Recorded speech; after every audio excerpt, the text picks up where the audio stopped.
রংপুরের একটা ঘটনা যে আমি এক ডক্টরের কাছে গিয়েছি, ডক্টর টেস্ট করার জন্য গাড়ি থামিয়েছি, দৌড় দিয়ে একটা ছেলে আসছে, আর দূর থেকে আমাকে দেখেছিল, সে গ্লাসে লক করছে। গ্লাস খুলে বললাম, কি সমস্যা বলেন? তো বলছে, হুজুর জাস্ট আপনাকে দেখে দৌড়ায় আসছি একটা খালি মাসআলা জানার জন্যে, যে একটা ঘটনা ঘটেছে আমাদের এলাকায়, তো এটার সলিউশন কি হবে। অনেককে জিজ্ঞাসা করেছে, অনেক রকম কথা বলেছে, আপনার মন্তব্য জানতে আমি দৌড় দিয়ে এসেছি। কি ঘটনা ভাই? তো বলছে যে আমাদের এলাকায় একজন ছেলে, মাদকাসক্ত ছেলে, মানে এডিক্টেড, ড্রাগ এডিক্টেড, সে তার নিজের মায়ের সাথে জেনা করে ফেলেছে। এটা শোনার পরে আমি আসলে কি অ্যান্সার দিব, আমি প্রায় 2 মিনিট চুপ করে বসে আছি। আজ বলবেন কি বলবেন এখন বলেন? এই ছেলের এখন করণীয় কি এটা জানতে আসে, কি করবে এখন সে? 2 মিনিট চুপ করে থাকার পরে আমি খালি একটা কথাই বললাম যে আল্লাহর কাছে খালেস ভাবে তওবা করতে বলেন, এর চেয়ে বেশি কিছু আমার বলার না। তো ঘটনাটাকে আপনাদের কাছে কত বিব্রত বোধ হচ্ছে না? অরুচিকর মনে হচ্ছে, খারাপ মনে হচ্ছে, কিন্তু আমরা এখন দিব্যি সুদ খাচ্ছি, মায়ের সাথে জেনা করছি, খারাপ লাগছে না, বরং যুক্তি দিচ্ছি এগুলো না করলে কি যুগে চলে।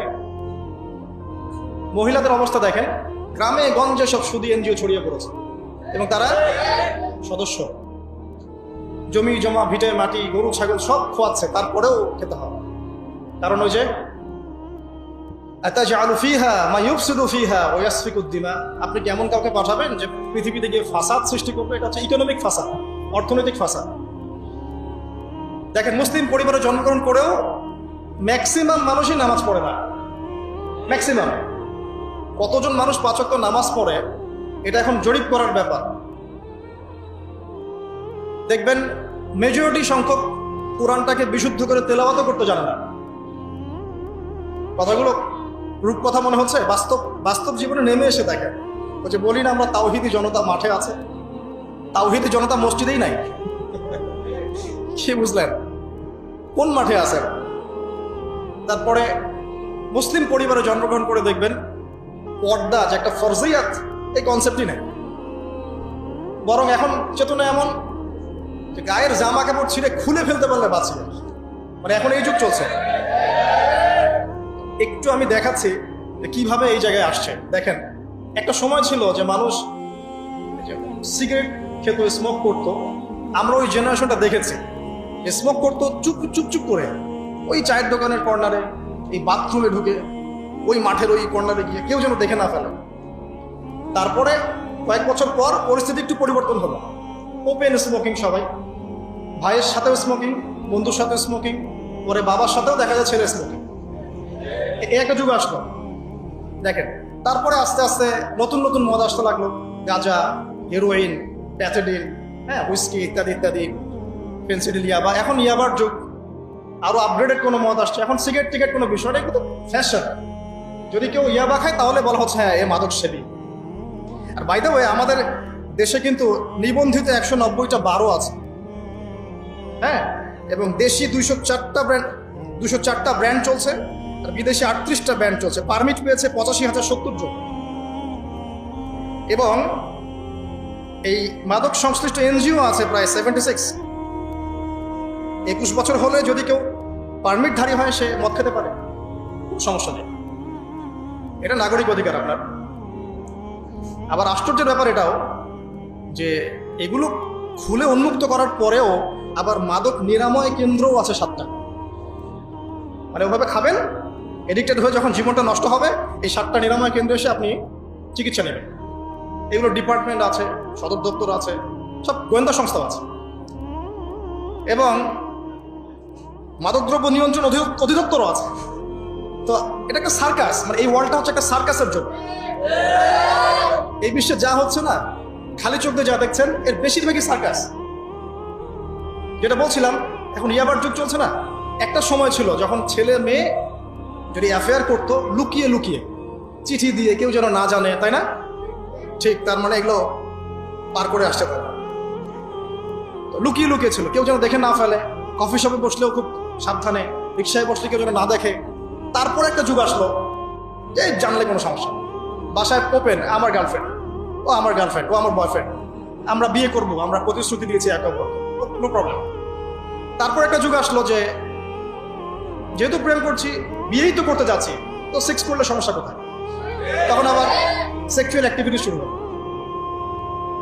মেয়েরা যদি বাইরে বের হতো, তাহলে যদি কোনো মেয়ের শর্ট কামিজ থাকতো বা আটোসাটো পোশাক থাকতো, সে গিলটি ফিল করতো যে সবাই আমার দিকে তাকাচ্ছে, কেমন লাগছে। বাট বেশিরভাগ মানুষ এমনটা করতো না, ওই কয়েকজন করতো। আস্তে আস্তে একটা যুগ আসলো যে না, এখন বেশিরভাগই করে, সয়ে গেল।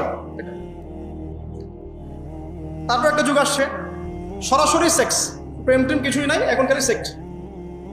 পতিতালয়ে যাবো, সেক্স করবো, চলে আসবো। গার্লফ্রেন্ডের সাথে সম্পর্ক লাগে সেক্স, তারপরে বাজ বিচার করে দেখবো কোনটা ভালো। আর বাই দা ওয়ে, আমাদের দেশে 14টা পতিতালয় আছে। হ্যাঁ, আর এগুলো আমি বানিয়ে বলছি না, আপনি গুগল করলেই দেখতে পারবেন। তারপর একটা যুগ আসছে এখন যে হিজাব তো সরিয়েছি, তারপর আস্তে আস্তে ড্রেসটা একটু ছোট হলো, তারপর একটু টাইট ফিটিং, ঠিক আছে, একটু শর্ট করতে করতে এখন রেভলিউশন আসছে, এটাও খুলে ফেলে দিতে হবে, এটাও রাখা যাবে। আমি আপনাকে বলে দিই হাদিস থেকে এরপর কি হবে। ওই যে গোপনে গোপনে জেনা এবং এই যে অল্প অল্প অশ্লীলতার যুগটা থেকে যখন প্রকাশ্যে জেনা আর অশ্লীলতার সয়লাভের যুগটা আসছে এখন, এরপরে হবে কি, মানুষ রাস্তাঘাটেই জেনা করবে। রাস্তাঘাটে এখানে কেউ সেক্স করতেছে, ওইখানে কেউ সেক্স করতেছে, ওইখানে দেখবেন, এইখানে দেখবেন। বিশ্বাস হচ্ছে না? এটা নবী সাল্লাল্লাহু আলাইহি ওয়াসাল্লাম বলেছেন যে কিয়ামত হবে না ততদিন পর্যন্ত, যতদিন মানুষ রাস্তাঘাটের আনাচে কানাচে জেনা করবে না। তখনকার সবচেয়ে ভালো মানুষ যে হবে, সে কে জানেন? যে গিয়ে ওদেরকে বলবে যে কাজটা এখানে করছো, একটু দেয়ালের পিছনে যে করতে পারতে না, এ হবে সবচেয়ে ভালো মানুষ। হাদিসে এমন ভাষা এসেছে। যুগ কিন্তু হঠাৎ করেই এরকম ফাসাদপূর্ণ হয় নাই, আস্তে আস্তে আস্তে আস্তে দেখেন, প্রথমে মাদক গোপনে, দেন প্রকাশ্যে, তারপর এটা ফ্যাশন হয়ে গেল, সবাই খাচ্ছে, কে কি বলে। প্রথমে পর্দা সবাই করতো মোটামুটি, 100 বছর আগের যুগে যান দেখবেন ম্যাক্সিমাম পর্দা। তারপরে আস্তে আস্তে রেভলিউশন, ফ্যামিনিস্ট রেভলিউশন, কাপড় ছোট হতে হতে হতে এখন বিকিনির যুগ আসতেছে, সবাই বিকিনি পরে ঘুরবে। কে এগুলোর বলার আছে? আমার পোশাক আমি পরবো, আপনার বলার কি অধিকার আছে? আমার দেহ আমার সিদ্ধান্ত, আমার দেহ আমার সিদ্ধান্ত। এরপরে আসবে ওই যুগটা যখন মানুষ রাস্তাঘাটে জেনা করবে, আর আল্লাহ রাব্বুল আলামিন বলেছেন তার রাসূলের মাধ্যমে, ওদের সামনে কিয়ামত হবে ইনশাআল্লাহ। মানুষ এইভাবে ফাসাদে জড়িয়েছে।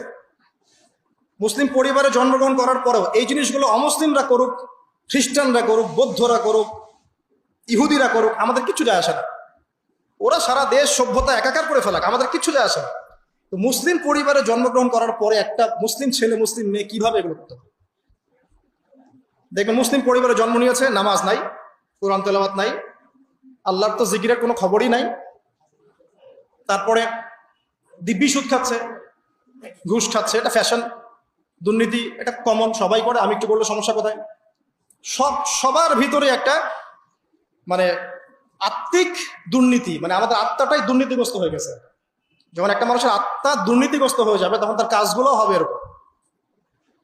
একজন রাইটারের বই পড়ছিলাম, তিনি লিখেছেন যে এখন চলমান যে সময়টুকু চলছে, এটা কিন্তু অনেক আগের বই, ওই সময়ের কথা তিনি বলছেন যে এখন যে চলমান সময় চলছে, এ যুগে যদি আত্মাটাকে দেহের রূপ দেয়া যায় আর দেহটাকে আত্মার রূপ দেয়া যায়, তাহলে দুর্গন্ধে কোনো মানুষ আমার কাছে আসবে না।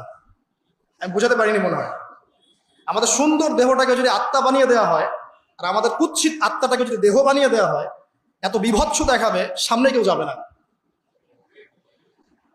তো যেটা বলছিলাম, ধর্ম, মুসলিমদের মধ্যেই ফাসাদ চলছে, ইকোনমিক সেক্টরে ফাসাদ, রিবা, দুর্নীতি, সুদ, ঘুষ, কমন, এগুলো সবাই করছে। মুহাম্মদ সাল্লাল্লাহু আলাইহি ওয়াসাল্লামের উম্মত কিন্তু আমরা কিন্তু আল্লাহর সেই বান্দা যাদের পিতাকে আল্লাহ পাক ফেরেশতাদের সামনে সিজদা করিয়েছেন জ্ঞানের কারণে। সমাজের ক্ষেত্রে যান, দেখবেন সমাজের কাঠামোগুলো ভেঙে পড়ছে। প্রতিবেশী কে থাকে সেটাও মানুষ এখন জানে না, যে আমার পাশের পাশে আছেটা কে। একজন আরেকজনের উপকার করা, কাউকে ছাড় দেয়া দিন দিন কমে যাচ্ছে। দেখবেন কারো উপকার করা, এটাকে মানুষ বিরক্তি মনে করছে। রাস্তাঘাটে চলবেন, কেউ ছাড় দিতে রাজি নয়। যে আপনার আগে যেতে পারবে সে সফল, ভাবখানা, কেউ ছাড় দিতে রাজি নয়। রাস্তার নিচু থেকে উঁচু শ্রেণী পর্যন্ত কেউ অন্যের স্বার্থে নিজের স্বার্থ বিসর্জন দিব, ছাড় দিব, এটা চিন্তা করা যাচ্ছে না। সমাজের কাঠামো কিন্তু ভেঙে গেছে। রাস্তাঘাটে দেখবেন বেপরদামি, প্রিমিক্সিং, জেনা, অশ্লীল মুভিজ, সমাজের কাঠামো বলে কিছু নাই এখন, যা আছে একটা খোলস, ভিতর থেকে এটা পুরো পচে গেছে কিন্তু।